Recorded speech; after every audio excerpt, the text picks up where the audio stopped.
Good evening, everybody, and welcome to this evening's webinar on Sprouting Technology. I'm Ellen Crane, Extension Coordinator with the BCRC, and I'll be your moderator for tonight.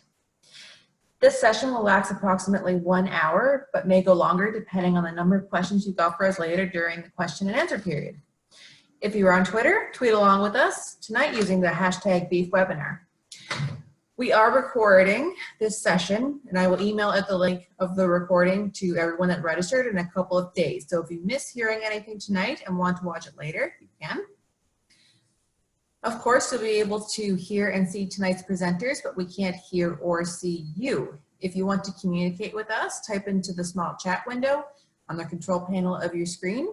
If you have a question or comment for me or either of the presenters, that's the place to do so.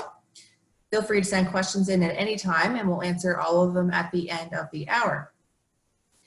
If your internet connection is a bit slow tonight, it may help to close other programs that are using the internet, as well as close the webcam window, which means that you won't be able to see us, but hopefully the audio will come through a bit more clear for you. Okay, with that, let's get started. So this is what we will be covering tonight. We are going to hear from 3 speakers on the webinar this evening. They'll be talking about new tools that are available to help you with your forage production. And then we will open it up for a question and answer. I'm pleased to welcome our first speaker for tonight. Tamara Mulhern Davidson works with the Beef Cattle Research Council as an extension writer and has experience managing beef forage and communications projects for many organizations. Tamara spent years working in prairie conservation and range and riparian management and enjoys exploring ecosystem management from a ranching perspective. She ranches with her family near Pontiac, Saskatchewan. And tonight, Tara will be speaking about the new carrying capacity calculator tool now available on the BCRC website. With that, I'll hand it over to you, Tara. All right. Hello, guys. You can hear me okay? Ellen? Yep, sounds good. Awesome. All right. Yes, so I'm broadcasting live from our barn, which is why I have a strange background here, but bear with me. This is the best internet connection we have on our farm, so this is why we are here. So yeah, thank you, Ellen.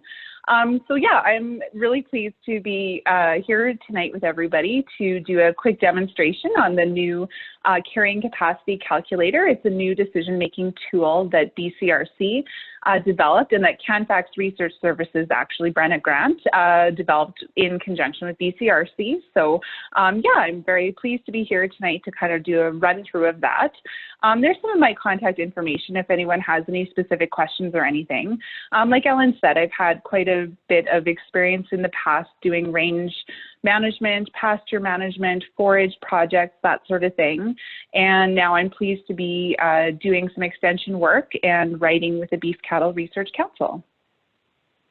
So here's just a quick screenshot of where you can find the tool. We will actually go through this in a minute.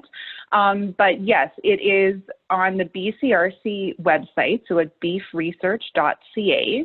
Along the top, there will be the tabs. So if you click on resources, it'll take you down to a drop-down menu and you can click on decision-making tools. And this is where the landing page that you will arrive when you get to the decision-making tools. And I've got an arrow there. The carrying capacity calculator is at the very top right now. So that's where you will click on, and we will go through that in a minute or two. And again, I just wanted to thank CanFax Research Services and Brenna Grant and her team for developing this tool. So they did all the legwork and all the background work to get the tool to this point, and then we had fun building it into an online tool from there. So the tool is going to really focus on one of the basic principles of range management, although there are 4 basic principles of range management. So I clearly wouldn't be involved in a webinar without going through all 4 of them. The very first one is balanced forage supply and demand, and that's what this carrying capacity tool is actually addressing. So this is kind of the first and foremost important principle that we're going to cover here tonight. Other tenets of range management include manage for uniform livestock distribution. So make sure that you have make sure that your animals are spread out across the range, so they aren't concentrated unnaturally in one area more than another. You also want to avoid grazing during sensitive periods. So there's kind of a rule of thumb with range: for every day that you delay grazing in the springtime, you can gain 2 days later on in the fall. So that's kind of one idea. And then also it's important to provide effective rest for pasture plants as well. This is really critical. It has to be effective rest. It can't be rest during the winter time. It needs to be rest during the growing season. So it's critical that that you provide effective rest as well. So what is carrying capacity? So carrying capacity is the actual the number of animals that your pasture can sustain to fit your management goals. So it involves 2 things. Obviously, it involves the amount of forage that's available, but it also looks at the types of animal that you're out there grazing as well. And of course, your carrying capacity will vary. It'll depend on your region. It can depend on your soils, your topography, the type of plant species you have out there, the production of those plant species, and the availability of that grass. So I'll talk a bit more about the forage component and the animal component. And the forage component is going to be measured in animal unit months, or AUMs, and the animal component is in animal unit equivalents.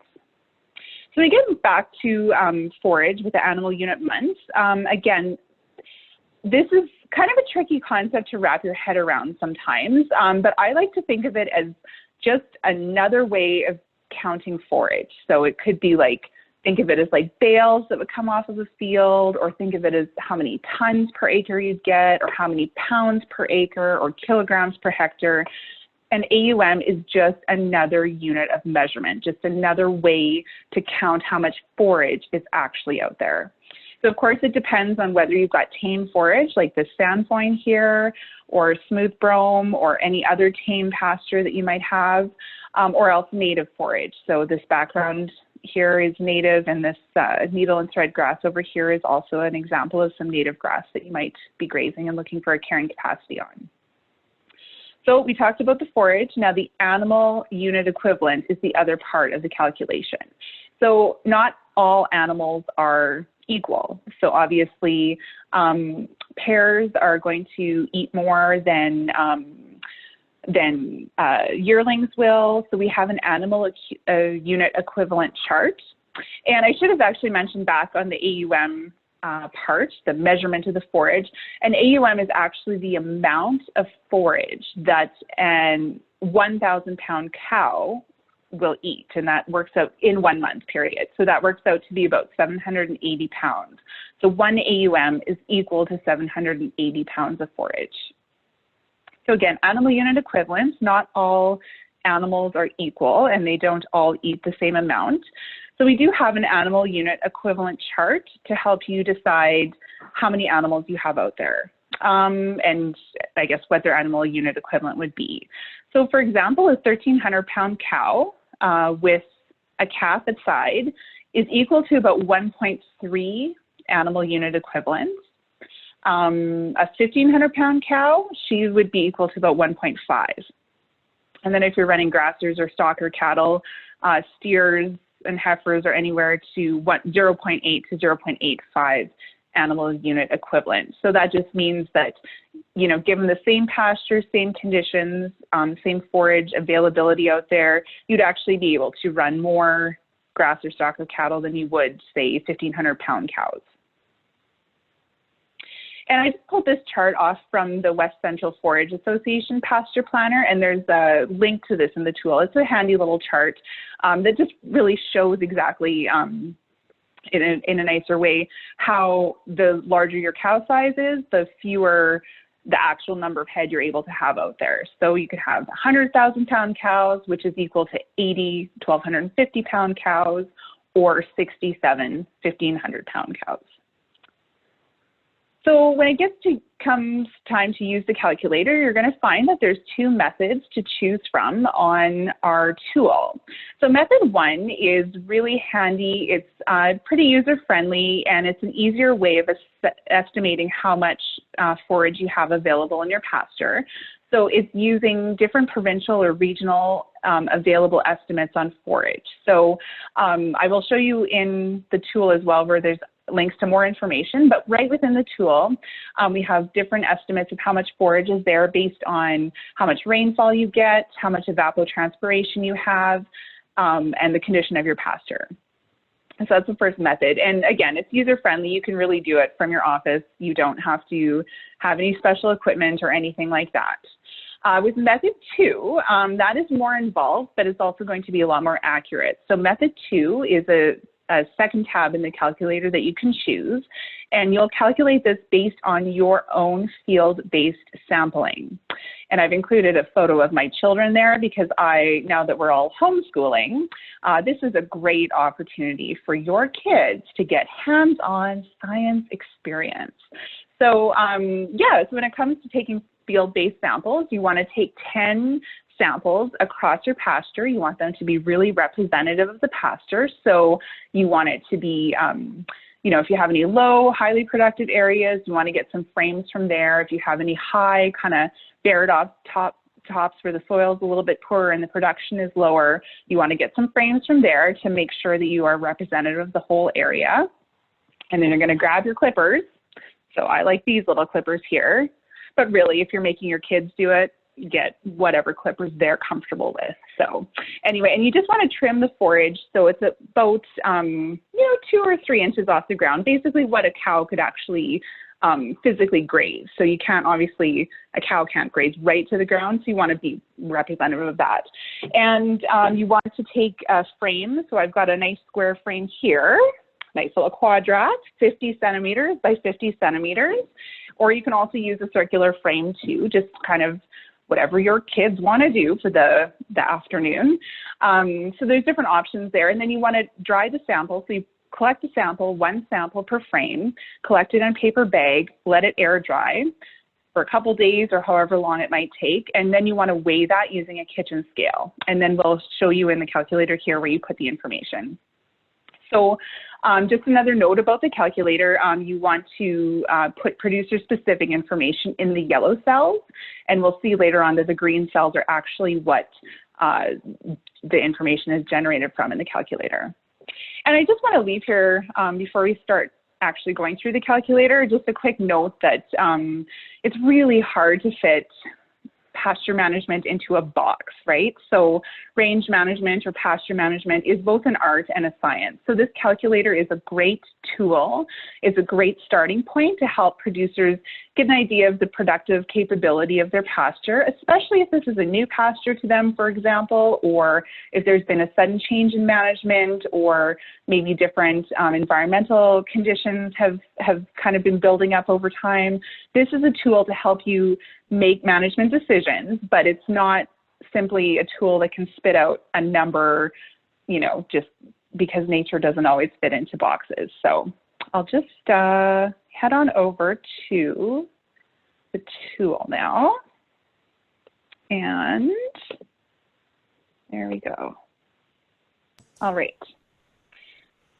You can see everything okay, Ellen? Yep, there it is. Perfect. All right.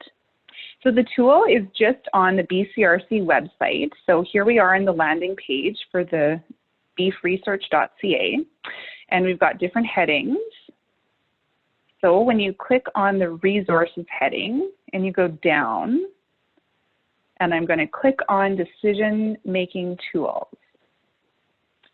And as this page is populated with new tools, it might not always be at the top, but currently the carrying capacity calculator is the very top tool.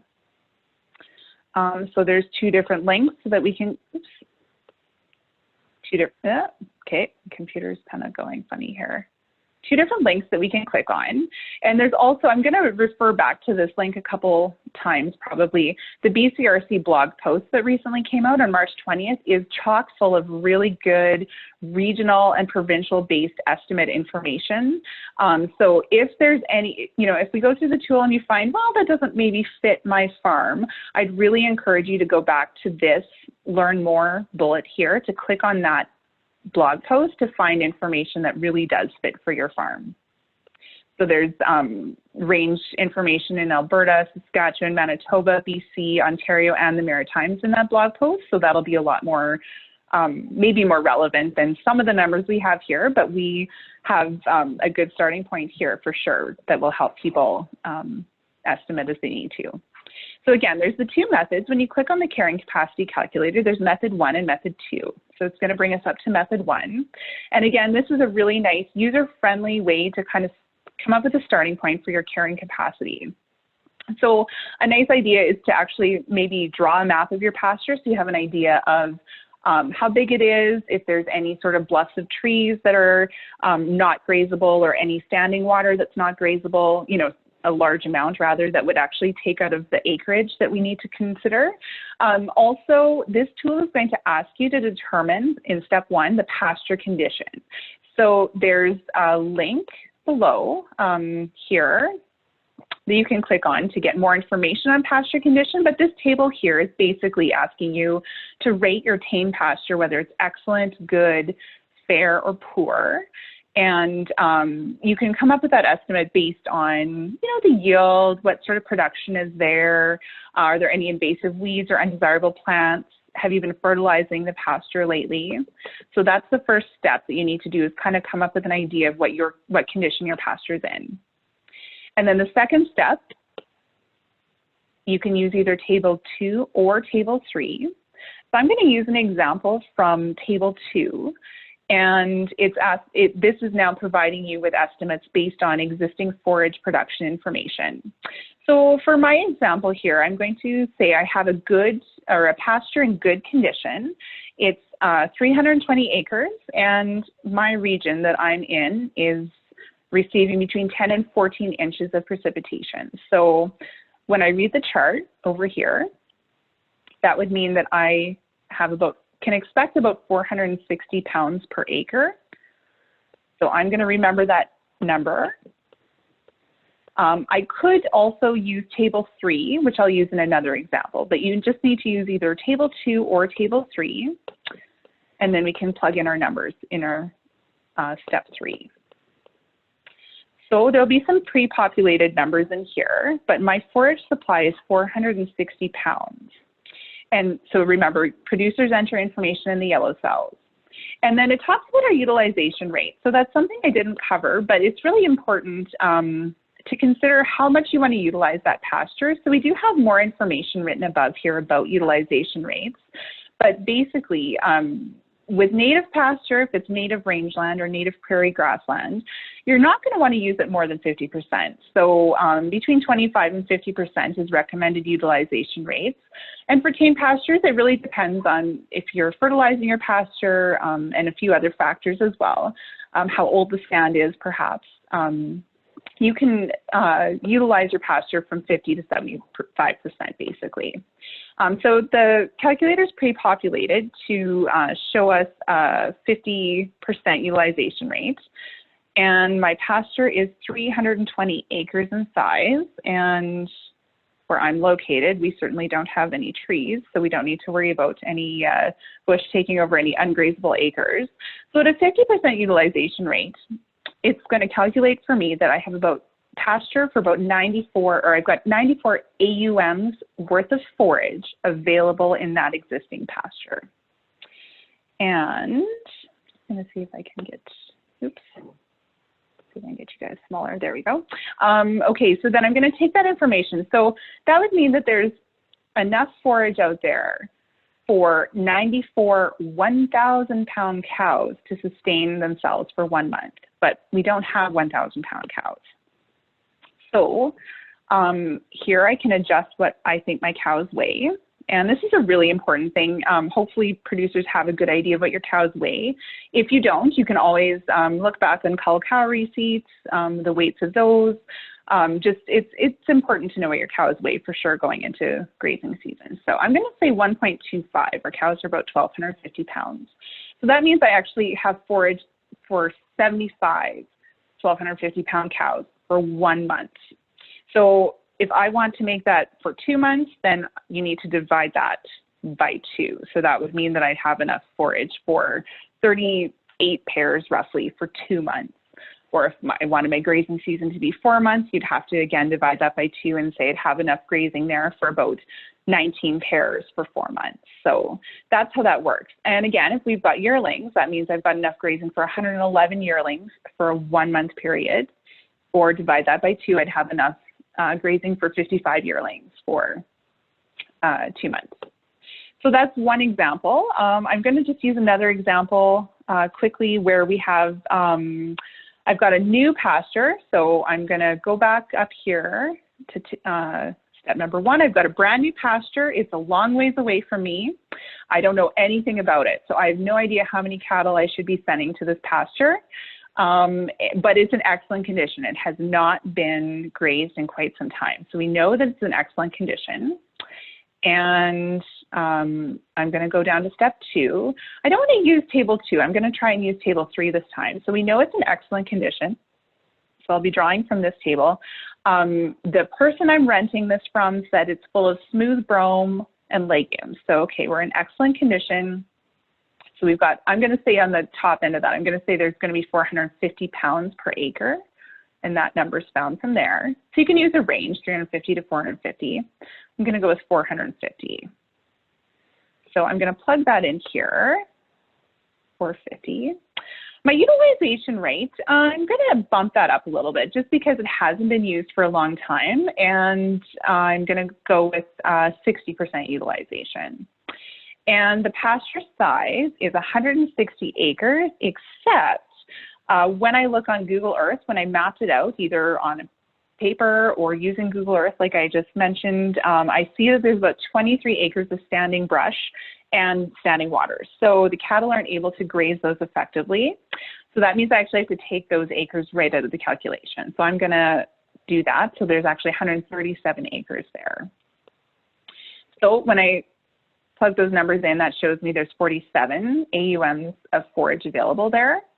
So that means I could have 47 1,000 pound cows there, or I could have about 38 1,250 pound pairs there. So, or I might choose to just send some heifers up there, and if they're going to be up there for quite some time, then you're going to want to figure out if that's for a 4 month period, for example. Okay, that would be 38 divided by 4 then. So you're looking at 9 pairs or 10 pairs for 4 months grazing season. So it might make more sense to truck yearlings up there instead. So that's method 1. And again, if you're finding that these calculators don't reflect your production, there's method 2, which we're going to work our way through here quickly. And this is where you actually clip and measure and weigh your forage. So again, you're going to be taking 10 frames across your whole pasture. So you want to take samples that are representative of the entire pasture. And you're going to want to clip them, put that material separate in a brown paper bag, works really well, let that dry, and then weigh each sample after that. And we're also asking, it's really nice to have an idea of how much litter is out there too. So litter is a really important part of range management or pasture management. So it protects the ground. Litter is the standing or fallen dead plant residue from previous year's growth or even beyond. And it just helps to keep the soil insulated. It keeps it warm in the wintertime. It cools it off in the summertime. It helps to conserve moisture and reduce evapotranspiration or evaporation from the soil. It improves water infiltration, and it's a really important insurance policy. And then here we go. These numbers are pre-populated, but you will enter them based on your actual amount that you are calculating or that you weigh on your kitchen scale. So these are pretty high, I'd say, but say you, you know, had a few different quadrats and some of the forage that you weighed was a little bit lower than what you thought or lower than what these numbers are, then you just put in your actual numbers. And then you also, so this is the total forage weight that you put in the very top row. And then in the bottom row, you actually separate the litter off and put just the green material that was available. So, and then it'll actually calculate the litter that's left behind. So you want to separate. It can be very tedious, but again, put those kids to work that you're homeschooling now. This is a great science experiment for them. Teaches them math and averages and all that good stuff. So, so then, yeah, you just put whatever numbers you come up with from your kitchen scale, from your weights, from your 10 quadrats. And then that is then used below. So that will, the forage supply is then calculated for you. You again have to choose your own utilization rate. So say it's a nice pasture, you're going to utilize it at 60%. Say your pasture is 200 acres in size and you've got basically 1,762 pounds of forage per acre. This tells you how many animal unit months of forage you have available. And again, then below you can actually enter your pairs. So say maybe your cows are 1,500 pounds. So that means you can actually run 180 cows for 1 month or 90 cows for 2 months out there. Say your yearlings are quite small, say they're maybe 0.75 we'll go with. You could actually run 360 yearlings roughly out there for 1 month, or half of that for 2 months, or a quarter of that for 4 months. So that's kind of a quick rundown of how the tool works. And I'd also just like to remind everyone too, with all of our tools, you can click to download an Excel version and you can work off that on your desktop. So you don't need to have a live internet connection to work this all the time. So I think that's about all I have for now. Perfect. Thank you, Tara. Okay, so we are going to switch gears here and we're going to move over to another new application, not necessarily new, a little revamped application, the Forage U-Pic. So our first speaker is Tamara Carter. Tamara and her husband Russ and their 3 children run a mixed farming operation along the South Saskatchewan River near Lacadina, Saskatchewan. They crop 6,000 acres and run 200 head of commercial black Angus cattle on 7,000 acres of native prairie grasslands. Her interest in forage and research led her to the Saskatchewan Forage Council, where she's currently chairing for the 3rd term. She also sits on the strategic advisory board of the recently constructed Livestock and Forage Center of Excellence in Clavitt, Saskatchewan. Tonight, Tamara will be speaking about the collaboration behind the Forage U-Pic tool, soon to be available on the BCRC website. And with that, I'm going to pass things over to you, Tamara. Okay. Good evening. How are you doing? Thank you. Ellen, do we have a good connection? Looks good. Okay. First of all, I would like to say thanks to BCRC for including this new tool on the webinar tonight, and to the attendees who are checking out the sneak peek that we're offering. So a little bit of background on the tool. Tamara, did you share your screen? I thought I did. No, I'm not seeing it. Newbie at the tech here.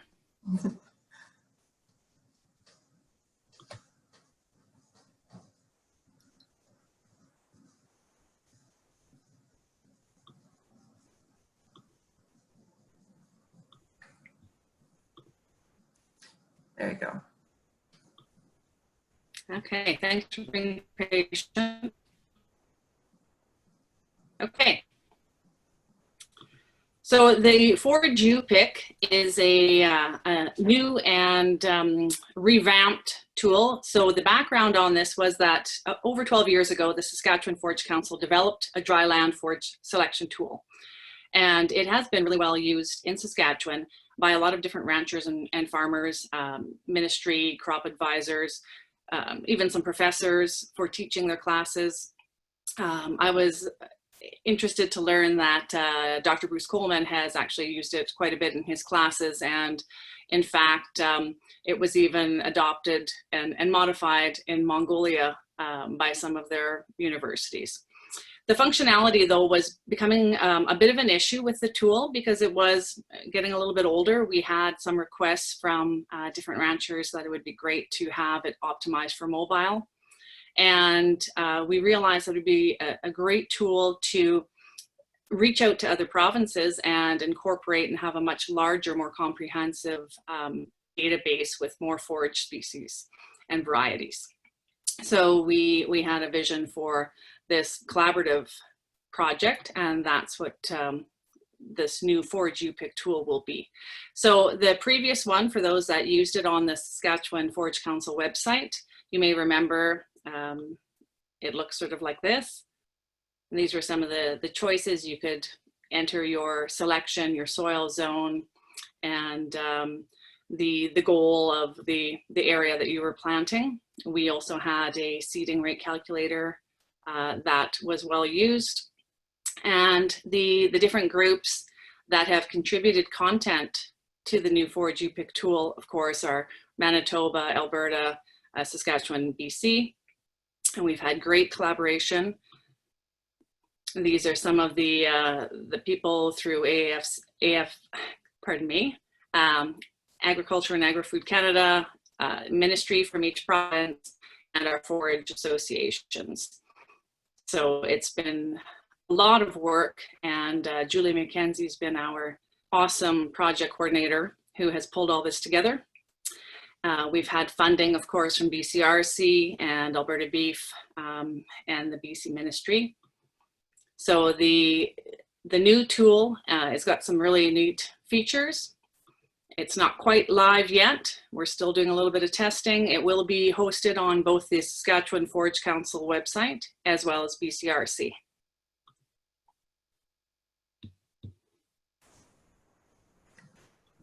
Excellent, thank you, Tamara. Okay, so our next speaker will be Julie MacKenzie. Julie is a professional agrologist and an active mixed farmer who grew up near Saskatoon, but now farms and consults in the Hazen-Moore, Saskatchewan area. Over the past 18 years, Julie has been active in extension, focusing on forages and rangeland agrology, beneficial management practice programming, invasive weed management, source water protection, and integrated water management. Her work with the Sask Forage Council has been ongoing for nearly 2 decades. Julie had developed the first forage species adaptation tool for the council, put out in 2007. She was excited to bring her knowledge of the previous Saskatchewan tool forward for the creation of the Forage U-Pic for Western Canada. So tonight, Julie will be speaking about how to use the new Forage U-Pic tool, and I'll hand that over to you, Julie. Thank you, Ellen. Get it up here. Perfect. Okay, I think we can all see it there. So thanks a lot. Thank you for everyone for attending tonight. I am excited to share this test for a U-Pic site with everybody. Testing actually is a really important part of any project, and I'm very appreciative of all the feedback from our provincial partners. I want to give you a walkthrough of Forage U-Pic. It's a sneak with that big launch in the very, very near future. So this is the homepage, and at any time you can get back to that homepage by clicking on the Forage U-Pic logo over here. Forage U-Pic actually has 3 areas, and I'm gonna just briefly take you through them here.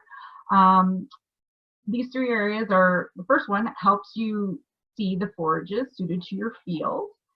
Then we have the next section over here, which is calculating your seeding rate.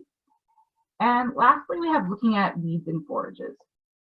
We know economic success really can increase in forages with weed control. And we won't really touch on this section tonight of the tool, just for time's sake, but when the tool is fully launched, take a look at it and through it.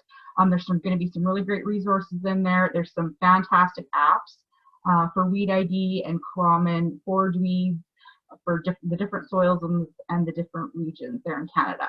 So we're going to get started. We're first going to start by looking at the forages suited to my field part of the tool. So it's just over here. We're going to click into it and go this way. So we start, we've got all of our provinces here, and you select your province that you're in. And tonight I'm going to pretend I'm from Alberta and not Saskatchewan. So we're going to go in through Alberta here. And every province is going to look very similar when you get into it. You'll have on the side here the map of the province with the different soil zones or climatic zones or areas. In Alberta, we have the Peace, the Gray, Black, Dark Brown, Brown soil zones as areas.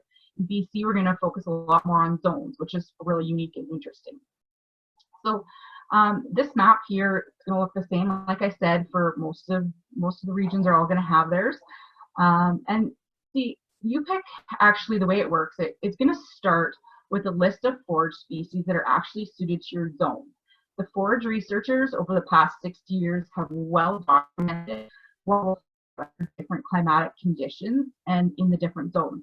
And they're continually revising the list. It's amazing how much they've learned even in the 12 years since the Sask Forage Council's tool was developed. So all those revisions are put into Forage U-Pic.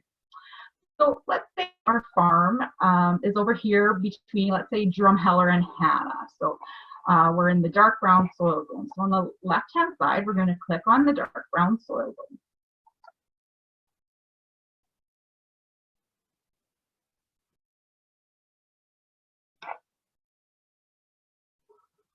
Perfect. So now we're going to look at the selection criteria to narrow down on forages that might work for you in your situation. So in my situation here, we've got a whole bunch of field characteristics. There's 10 characteristics that are going to help us narrow down on those forages. They range from the purpose of the forage, the time of use, the plant type, and longevity, average time available for regrowth. For example, the average time available for regrowth, this would be like under the normal growing conditions of the soil zone with normal management. Really, what's the potential for recovery between uses? We want you to be practical and realistic using this criteria. We also have the field soil texture. We talk about erosion tendencies within the field, flooding tendencies, the salinity level, and acidity level. Now, one thing really important when using Forage U-Pic and to make it the easiest to use and most practical to use is not going to overprescribe. You know, picking one or two or three of your main key characteristics that you're looking for in a forage is going to get you the best results and give you the most opportunity to look at really good species that might fit for your operation here. So we're in the dark brown soil zone over here. Anytime we need to go back, we can go back through the Forage U-Pic logo over here. So what I'm going to pick here in my field is I think I'm going to look for a species that's suitable to pasture tonight. I want to use my pasture in the summertime. And one thing that's really maybe challenging on my field is that there's some erosion tendency. There's a tendency to have moderate erosion in my field. So I'm going to click on those three characteristics, and I'm going to forward here into the results. And we hit that submit. It's just going to take a half a second here because we're still working on our back end site. So the following forages are suitable for the situation we presented. We presented pasture, summer use, and moderate erosion tendencies. The green button up here will take you back to those characteristics where you can change them or modify them at any time. So we've got it organized here in legumes first and then into grasses. One thing you'll notice actually is the shaded out species are those species that are suited to your soil zone, but actually aren't suited to the characteristics that you selected. They aren't best suited to those characteristics of your field. If you wish to go back and change a field characteristic or need, go to that green button and you can play with it that way. But we have here the highlighted ones are the ones that are clickable and match those key characteristics that we put forward: the pasture, the summer, and the moderate erosion tendencies. So we'll just click on here. We'll take a quick look at hybrid brome. So what comes up first is 3 key points about the species. Just those very high overview ones, maybe the best characteristics about them, or maybe something that the forage researchers and the forage specialists who helped develop this tool really want you to know about that species. So you can click on that, you can click out of it, click back in, and actually here we'll tap here and then go full into more details on this species. So here we have, it really tells you really everything about the species, and we're very lucky. This is a hybrid of information between the BC Forage Manual, the Alberta Forage Manual, and the previous Saskatchewan tool here. So we've got those key things about the species. And my favorite part actually is the pictures. You can take a look and see what hybrid brome looks like growing some different places, get an idea of what some of the stands are going to look like, and you know what some individual plants look like there. Within this section here, we have a whole bunch of drop downs. You can find out about the species. I want to touch on seeding here. So here, for example, it gives you some suggested mixes about where hybrid brome would work. Talks about maybe some extra management considerations about where it maybe responds well to fertilization in a mixture with legumes, time haying, grazing to maximize regrowth potential. Some really key information that maybe you want to learn a little bit more about before you decide to pick a species. So here we're going to return to that forage list. Back here, took us back to the previous, so we're still under summer and pasture and moderate erosion tendencies. And let's say we want to take a quick look at alfalfa. You know, some really good key points there that to take into consideration. So let's return to that field characteristics tab there. We're still hanging out in our farm over here between Hannah and Drumheller. And what we're going to do is we're going to scroll down and we're going to reset and clear all our selections. So maybe we've got a spot where it's a little bit different field. We're going to see what sort of species might be suited to it. So we're going to clear our selections, which then gets rid of everything because we had moderate erosion tendency highlighted before. So this time I've got a spot where we have some moderate salinity and we're flooded for that, let's say 1 to 2 weeks in the spring. So here we've got nothing else that's really important. These are the key things about our field that we want to narrow in on and find some species that might work for us. So we'll type on moderate salinity and 1 to 2 weeks of flooding. We'll go to view results here.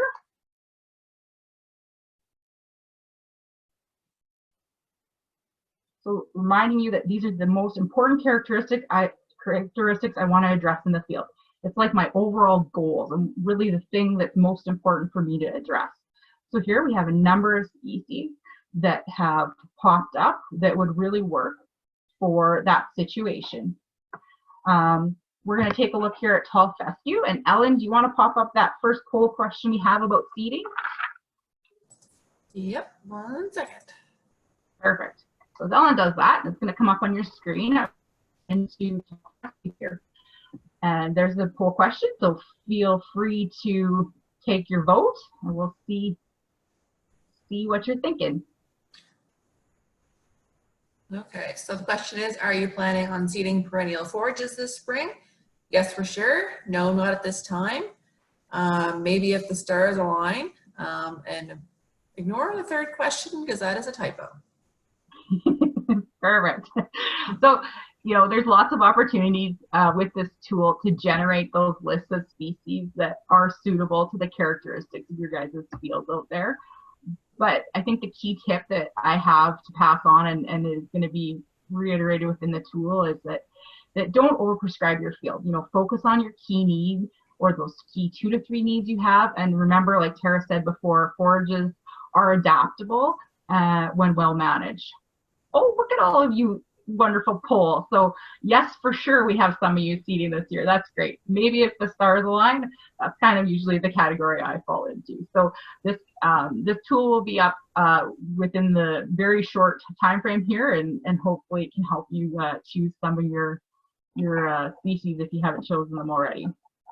So we got into tall fescue here, and anytime we can plop out, and this kind of gives you that overview of what Forage U-Pic could do for you there. We're going to head back over to the home screen. Just want to point one couple more things out here. We've got some tabs at the top, a glossary, thanks to the Alberta Forage manual that they have there for providing the great glossary for us.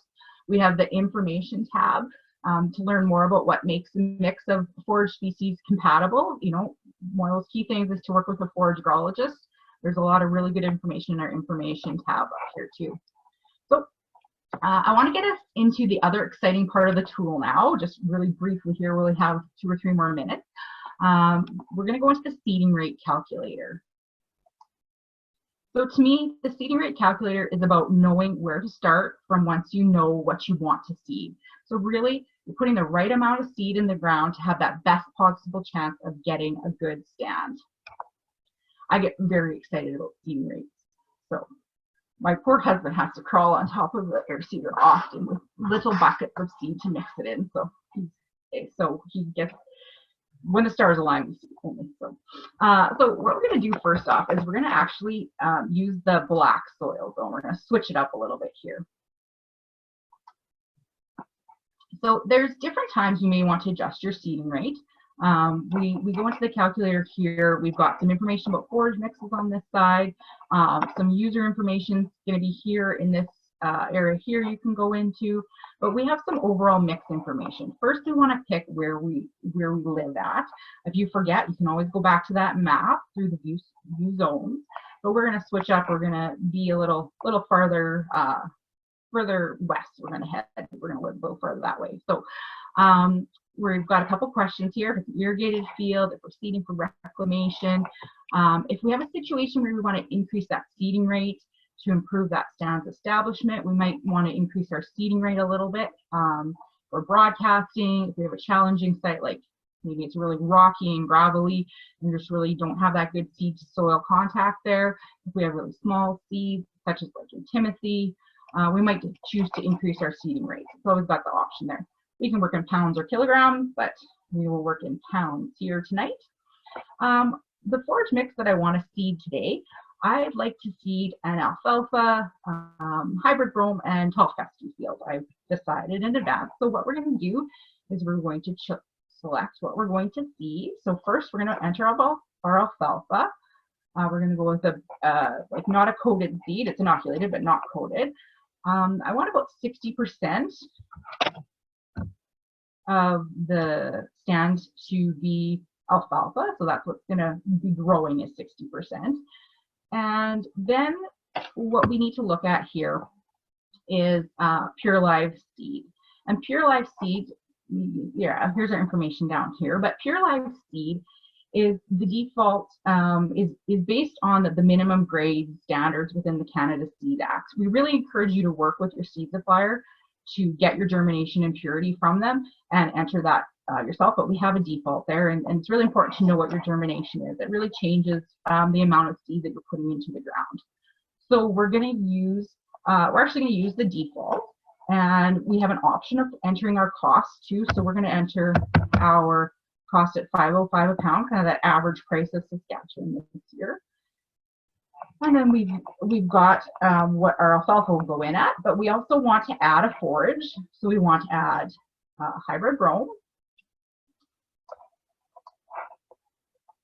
And it's telling me that I'm over 100% right now, so we're going to change that. I want to be at 20% hybrid brome in my stand. And we know from our retailer that we actually have a little bit different purity and germination. So we have 95% purity, and we have a germination of 90%.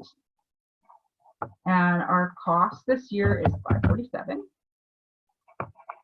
And we are actually going to add one more forage here. We're going to add some tall fescue. So you can add any amount of forages here. And one of the things is that it doesn't matter whatever zone you're in, even if the forage isn't suited to your zone, it shows up in the calculator. So we encourage you to make sure you know what you're seeding before you start. So we're also going to put our purity of 95% and our germination of 90. So we have the same quality of seed going in here. Figure out what my tall fescue is going for, a little bit cheaper. So here we have a mix. We have 100% of our mix used up, and that's always going to turn red if we're over 100%. We can always add more forages. I think we have a maximum. I don't think actually we have a maximum set. It might be 10 actually, but this is the really neat part down here that I want to draw your attention to. We have a summary at the bottom, and this is great that you can take a picture and ship it off to your seed retailer, and you can send it to your seed guy and say, this is the mix that I want there. One thing I really wanted to point out, a couple more things here, is we've got our total seeding rate and our total cost of the mix per acre based on the prices we put in there before. So that's kind of one of those interesting things. Ellen, do you want to put up that next poll question there? As I point out one other thing. Perfect. So the other thing I want to point out as you guys are doing this poll question is that I want to point out at the bottom there that why a calculator I think is pretty important, and why I think we should work together to use them, is that in this stand I wanted 20% hybrid brome and 20% tall fescue to be in that field when we have that established stand. And I want to point out, because of the seed size and there being more seeds in a pound of tall fescue, that we're not seeding them at the same pounds per acre to get that same percent in the stand. And so that's one of those things that a calculator can really help us with, and really make sure we're getting the forage stands that we want out there.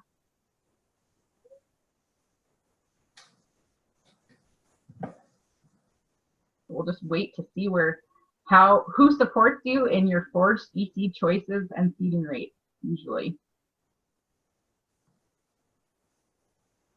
Okay, just another second here.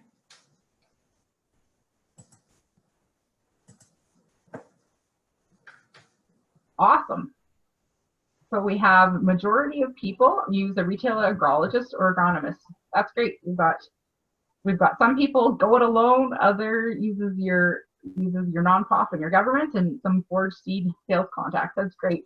But this is overall, why those calculators are helpful to us. Is that starting point to go from. We've got lots of agrologists who end up using these tools, and looking at Forage U-Pic as that starting point is a really great thing that way. So I really encourage you, when we get up and live, to play around with the calculator and see what you can come up with, and maybe figure out some pieces that'll work for you that could save a little bit in the wallet, but provide you a really great forage stand, maybe something you didn't think about there. So, and we saw that most of you are using somebody to help you out, but I just want to encourage you to work with that forage agrologist or your provincial specialist, because I think we have to take a little bit look at crop production. It wouldn't be where it is today without those crop agrologists working with those producers. So looking at forage is the same way we can get that same economic return here. So to wrap up,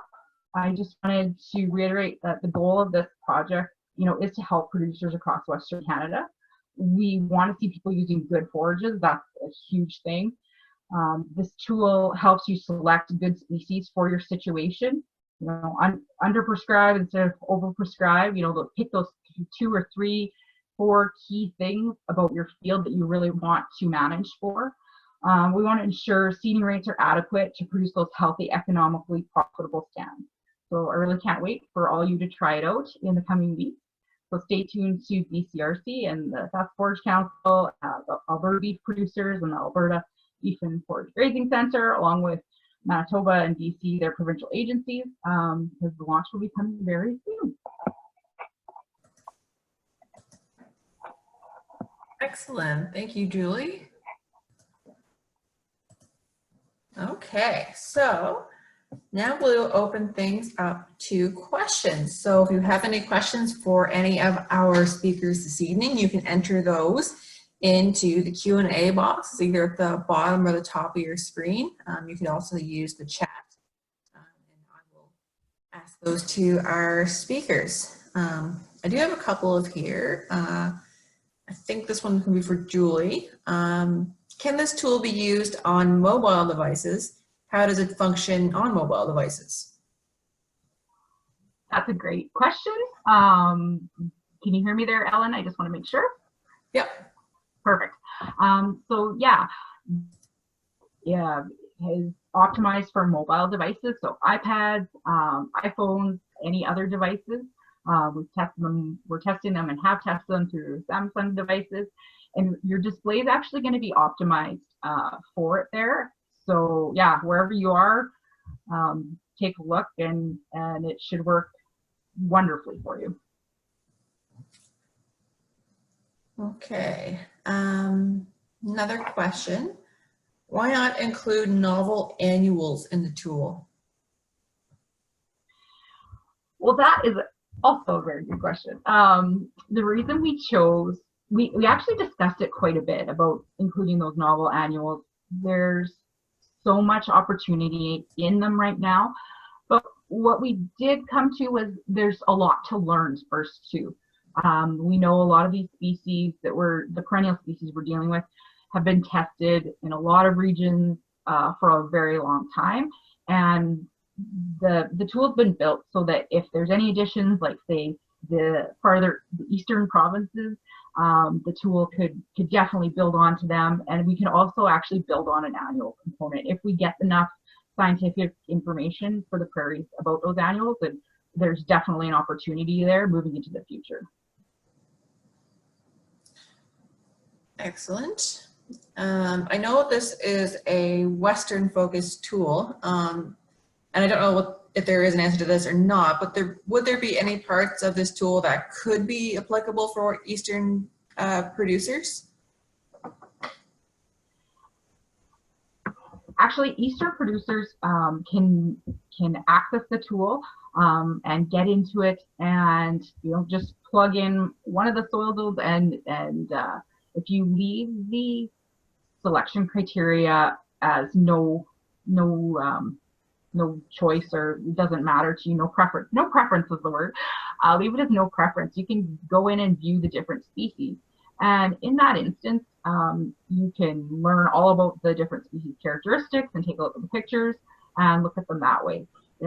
If you're over and you're in a more gray soil zone a little bit further east, take a look and see which species might be suitable for pasture, and play around with it a little bit. Perfect.